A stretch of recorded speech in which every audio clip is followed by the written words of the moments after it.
Les 12 membres espagnols, italiens et anglais sont décidés à entamer leur compétition dès la saison 2022-2023. 12 membres, dont 4 mousquetaires qui font figure de pionniers dans cette aventure. Le Real, Manchester United, Liverpool et la Juventus.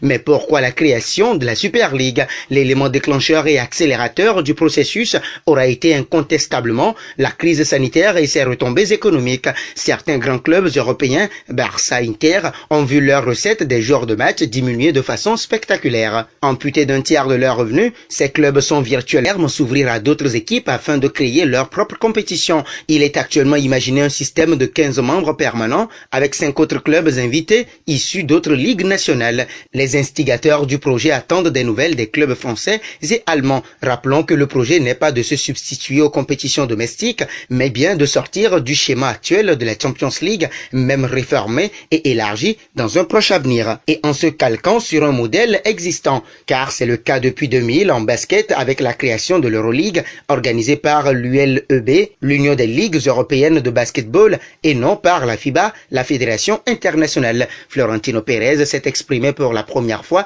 depuis l'annonce de la création de la Super League par les 12 clubs fondateurs dimanche. Invité de l'émission espagnole El Chiriguento lundi soir, le président du Real Madrid a défendu la Super League et a critiqué le nouveau format de la Ligue des Champions. À chaque fois, il y a des changements, il y a toujours des personnes qui s'y opposent. Et nous allons sauver le football en cette période de crise, a indiqué Pérez. Les audiences et les droits baissent et quelque chose doit être fait. Nous sommes tous ruinés, a reconnu le président madrilène. En 2 saisons, Madrid a perdu 400 millions d'euros. Nous sommes arrivés à la conclusion qu'au lieu de changer la Ligue des Champions, la création de la Super League nous permettra de compenser ce que nous avons perdu. Les jeunes ne sont plus intéressés par le football. Selon lui, le football actuel n'est pas assez attractif. Les jeunes ne sont plus intéressés par le football. Pourquoi? Parce qu'il y a beaucoup de matchs de faible niveau et ça ne les intéresse plus. Ils ont d'autres plateformes pour se distraire maintenant. Le nouveau président de la Super League est également revenu sur le nouveau format de la Ligue des Champions à partir de 2024, validé lundi par l'UEFA.